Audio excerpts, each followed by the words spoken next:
Hello, government students. Today we are starting Unit 3, which is on the executive branch.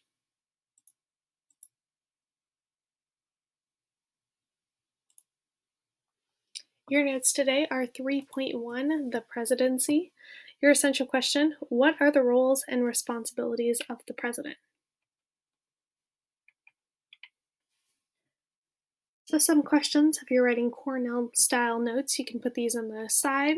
What are the President's roles? What are the qualifications? And what issues have arisen involving the length of the President's term? So the President has 8 distinct roles. First is the Chief of State. So the President is the ceremonial head of the government of the United States. They're the symbol of the United States and all the people of the nation. The President is the Chief Executive, which means it is their responsibility to make sure that all laws get executed properly in the United States. They are the Chief Administrator, which means they're the director of the United States government. Number 4, they're the chief diplomat, which means that they are the representative of foreign policy. They're the chief spokesperson to the rest of the world, so they represent the United States when they go to other countries and speak on our behalf.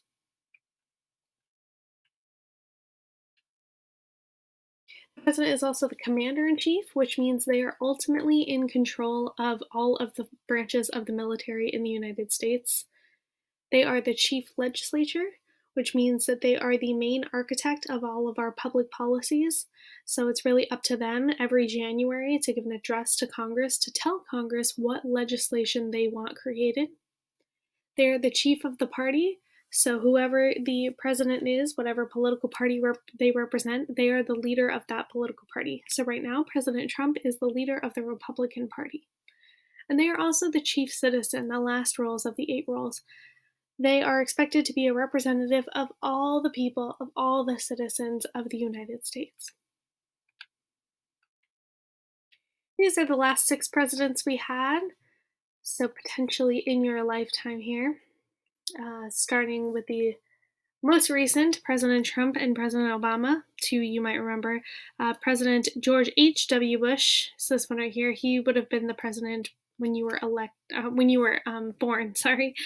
And then before him in the 90s, we had Clinton, we had George Bush's dad, H.W. Bush, in the late 80s, and we had Ronald Reagan throughout the majority of the 80s.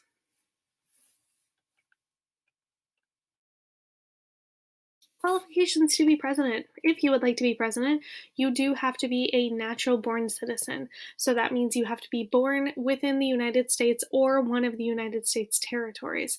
You can't have moved here and become a citizen. You actually have to be born a citizen here. You have to be at least 35 years old, and you have to live in the United States for at least 14 years. Now, those are the formal qualifications from the Constitution, but there are a lot of informal qualifications, such as religion. Our presidents have always had some sort of religious groundings. Generally, intelligence and character have also been considered, and gender has also been considered as well. Although there are no restrictions to having a female president, we still have not had one. And these are all established by Article 2 of the Constitution. Remember, Article 1 established our legislative branch, Article 2 establishes our executive branch, and Article 3 will establish our judicial branch. So until 1951, there was no term on how many terms, there was no limit on how many terms a president could serve. A president could serve as many terms as they wanted to. Now, every president up until FDR only served 2 terms because that was custom. Our very first president, George Washington, served 2 terms and then he stopped being president because he didn't want it to turn into a king position. Remember, they had just fought a war against England, so they didn't want anything like that. So every president after him had only served 2 terms and then moved on. That was until President Franklin Delano Roosevelt in the 30s and the 40s in the United States. We had the Great Depression, the New Deal, World War II. He led us through all of those things, so he kept running and kept getting reelected every 4 years and served 4 terms as president.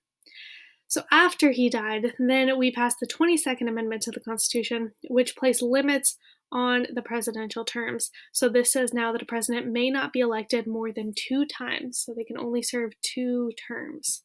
once they become president. President Trump has been in the news recently saying that he should be able to serve 3, so we'll see if that gets challenged in upcoming years. These are President Roosevelt's 4 elections. He died shortly after his 4th election in 1944.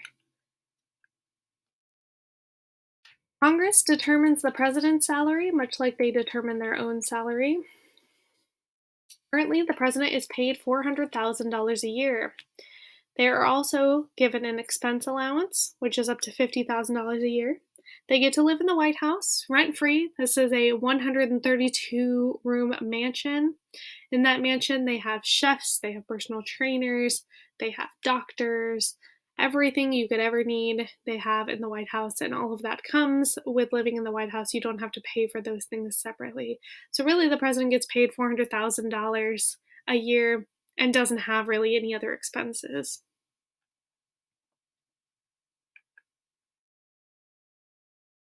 Presidential succession. So what happens when the president can no longer serve? So succession is the plan which a presidential vacancy is filled. So the 25th Amendment to the Constitution clearly lines this up. So if the president is no longer able to do their job, if the president gets assassinated or sick, can no longer do their job, the vice president then becomes president. Sorry. We also have a line of succession, 17 people long here. So if the president can no longer do their job, then the vice president becomes president. If the vice president can no longer do that job, if something happens to both the president and the vice president at the same time, the Speaker of the House would become president. Now, that's never happened before. We've never gone beyond this very first step, but we do have steps 17 people down. So just in case anything happened to all of these people, we have 17 different roles. And all 17 of these people are never in the same room at once. Just in case we ever have anything like a terrorist attack or anything like that, all 17 of these people will not be at the same place, just to make sure that we always have someone in line in this line of presidential succession. The 25th Amendment also sets out one of the roles of the vice president. So the vice president actually only has 2 jobs. The first of those jobs is to preside over the Senate. They're technically the president of the Senate, but they only ever vote if there is a tie. So like we were talking about in our last unit, when Betsy DeVos was being appointed as the Secretary of Education, there was a 50-50 split tie for her to be the Secretary of Education for President Trump. So Vice President Pence went in and he broke that tie. If there's a 50-50 vote, the Vice President gets to go in and break the tie. The second job of the Vice President is established under the 25th Amendment. So this is to help decide the question of presidential disability. So if the president is no longer able to do their job, for instance, President Woodrow Wilson, when he was in office, he ended up having a stroke, and most of his job was actually taken over by his wife at the time. She was covering for his illness. President Ronald Reagan had Alzheimer's, and so some of that was taken care of by the people around him as well. So it would have been the vice president's job to actually tell Congress that the president is no longer able to do their job. This was our former vice president under President Obama. This is Joe Biden. He is currently running for president. If you haven't seen the Obama-Biden memes, I would look into them. They're pretty hilarious.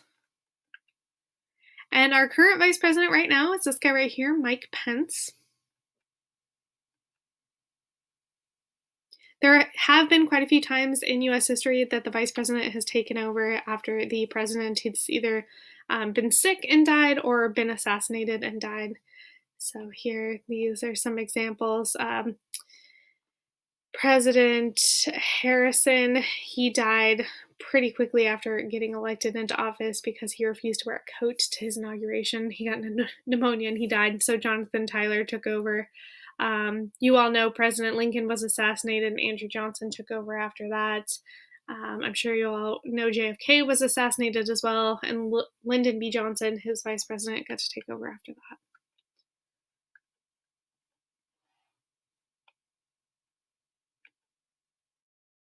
When President Nixon resigned, when he quit being president, Ford actually took office, his vice president then in 1974. So it can happen if the president gets sick, if the president dies, if the president quits. All right, so how we choose our presidents, presidential selection.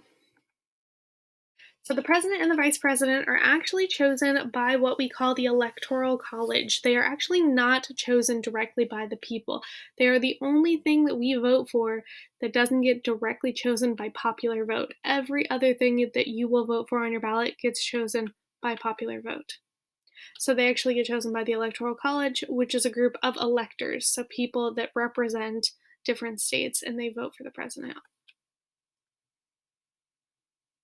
Now, originally, the framers of the Constitution came up with this plan. They thought that the common voters wouldn't necessarily be responsible enough to choose the person to be their leader, so they thought these people in the Electoral College would represent them, would be more informed voters. And this was also a compromise. Remember when we talked about those constitutional compromises between the North and the South? They had those two different plans for how we are going to have representation. States in the South had much larger populations, but that's because they had so many enslaved people. They had more enslaved people than they had free people in the South, and they wanted to count their enslaved people for representation purposes. They didn't want to free them. They didn't want to let them have the right to vote or be treated as actual human beings, but they wanted to use them so they could have more political power in Congress.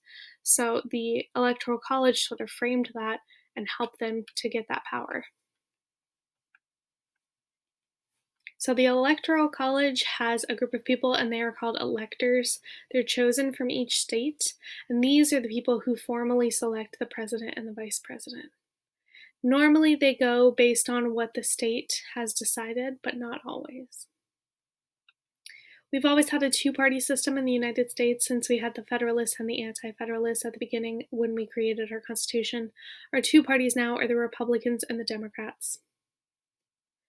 And often they are not working well together, especially now. We are very polarized in our society. We don't have much bipartisanship, but I'm hopeful that will change. The 12th Amendment actually changed how we picked the president and the vice president. Remember, before the election of 1800, before the 12th Amendment that we learned about in our first unit, whoever the loser was in the presidential election would automatically become the vice president. So in this election between Aaron Burr and Thomas Jefferson won the presidency, and Aaron Burr, the person who ran against him, became his vice president. Now, if we think about this in terms of our current elections, that wouldn't work too well. If that were the case today, President Trump would be president and Hillary Clinton would be the vice president. Those two wouldn't have worked very well together. So they passed the 12th Amendment to change that. So now the electors choose both the president and the vice president. We have primary elections to choose our presidential nominations. You might have noticed earlier this year, in March, we had our primary election. Each state will have a primary election where they choose between the candidates running for each party. There was a few people running against President Trump, but not many. When a president is running for re-election, usually the sitting party doesn't run against the president. And the Democrats had about 12 people running for the vice president position. So they have the convention over the summer and they officially pick the nominees. The nominee for president is Donald Trump and vice president is Mike Pence. They are, of course, running for re-election.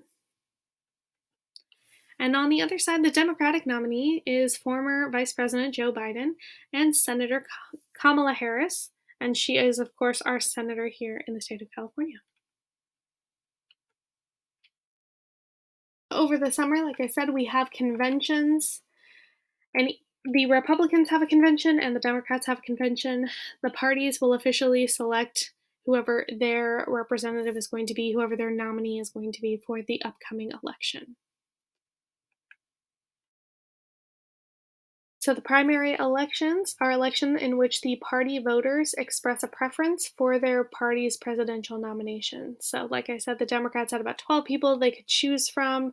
Actually, Kamala Harris was running originally, but she did not win, and so she backed out of the election earlier on this year. Our state has a primary election, but some states have what they call a caucus convention. These are a little more old and outdated. They work better in much smaller states where they can meet together in like city halls or local areas where they can actually discuss who they want to choose and why they want to choose them. This is what it looks like. This is a caucus in Iowa. So they meet together, they discuss, they debate, they take a hand vote. Not something that we can really do in California just because the size of our state is so much larger. But the national convention is what they have over the summer. That's the meeting where they vote to pick their presidential candidates. They officially name the candidates, they come up with the party's platform, and have a sort of common purpose. So, like, this is the Democrats, this is what we believe in, this is what we're going to fight for in the next 4 years. Same thing on the Republican side. I have pictures here from the conventions in 2016 because the conventions this year in 2020 were mostly virtual, so the pictures aren't as great. But this is generally what it looks like. They have a stage, they give a lot of speeches, it's a big celebration. This was the Democratic National Convention in 2016, and this was the Republican National Convention in 2016. Now, these are often a place of protest as well. So here, this is outside the Democratic National Convention in 1968, and this is outside the Republican Convention in 2016. So they are often places for a lot of political unrest where people go outside and they protest. So if the incumbent president, incumbent means that you are currently in that position, wants to seek re-election, his or her nomination is almost always guaranteed. So like President Trump right now, there were two people that were running against him for the nomination, but they didn't have very much support at all. Usually the party supports whoever the incumbent president is.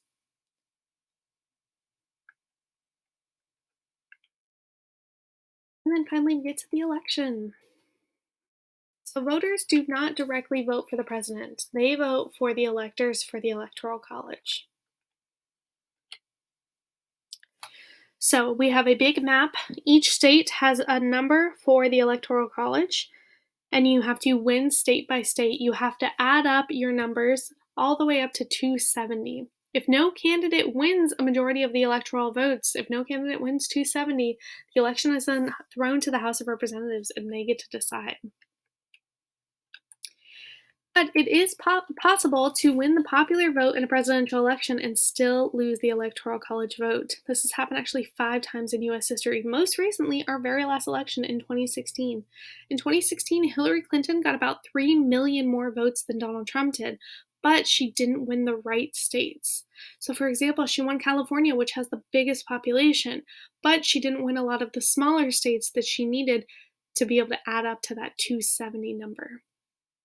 Nothing in the Constitution requires that the electors of the Electoral College vote for the candidate favored by the popular vote. And if no candidate wins a majority in the Electoral College, it's thrown to the House of Representatives, and then each state is given one vote. So one vote in the House of Representatives.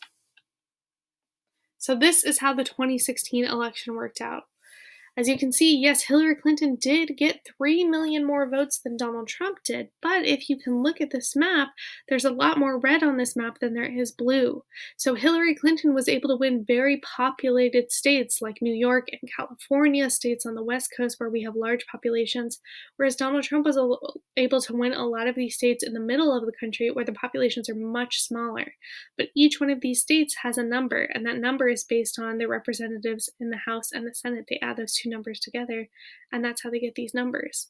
So you have to play the game right. It's like a game of chess. You have to play it right. You have to be able to add up the specific right numbers and go after the right states to be able to win this election. So even though Hillary Clinton got 2 million more votes than Donald Trump did, she only had 232 Electoral College votes, and President Trump had 306. Hillary Clinton did not win the right states.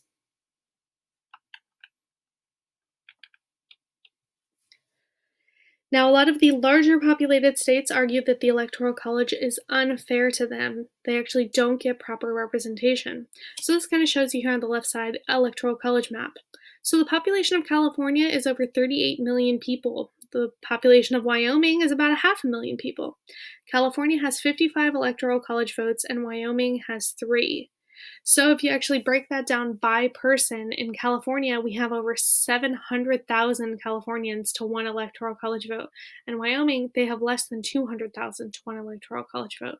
So their vote in the electoral college is much larger than ours if you're looking at our population.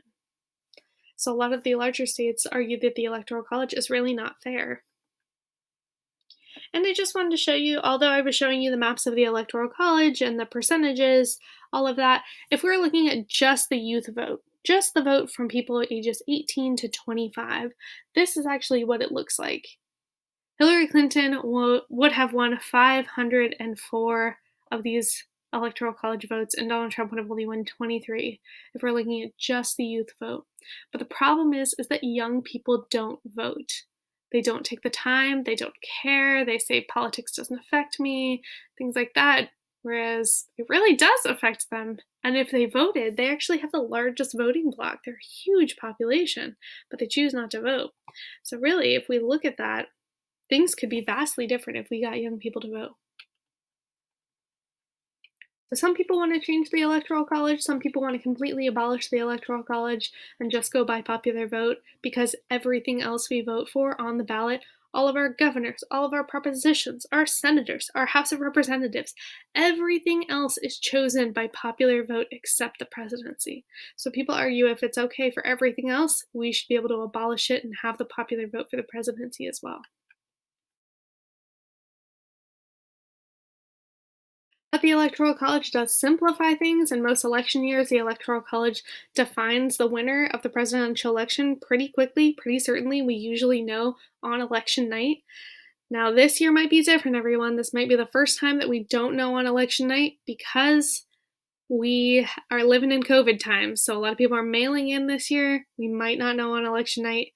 It might be a little contested. We'll have to wait and see. All right, and the last thing here, I'm going to show you a video, a Schoolhouse Rock video about the Electoral College. So don't forget to write a summary at the end of your notes.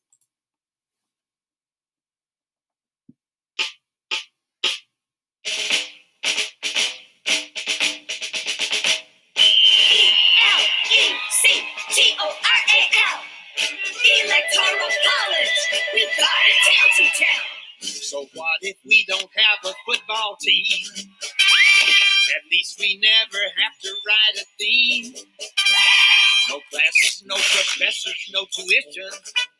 Yet we're the goal of every politician. Cause everyone who graduates becomes a president.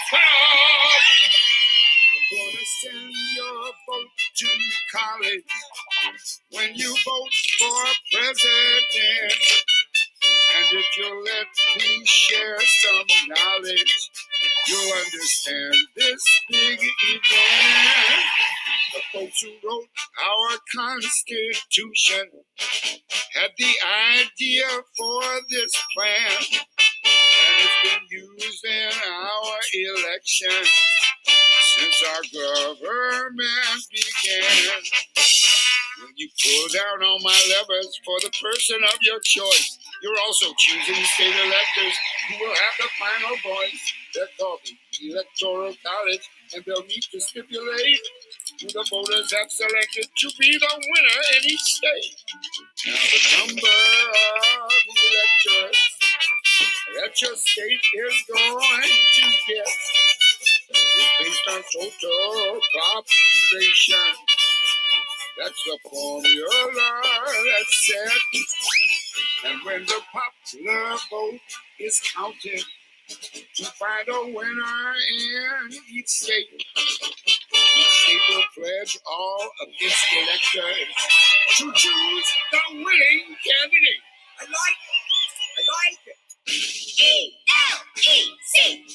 Electoral. Electoral College, and we deserve it now. And even if the vote is close, and someone wins by just a little tiny hair, the electors give that person all their votes, and it's considered fair and square. I'm gonna send your vote to college when you vote for president. And now the electoral college will work away our founders meant. So what if they don't have a big macho football team? It's every politician's special dream. Cause everyone who graduates, yes, everyone who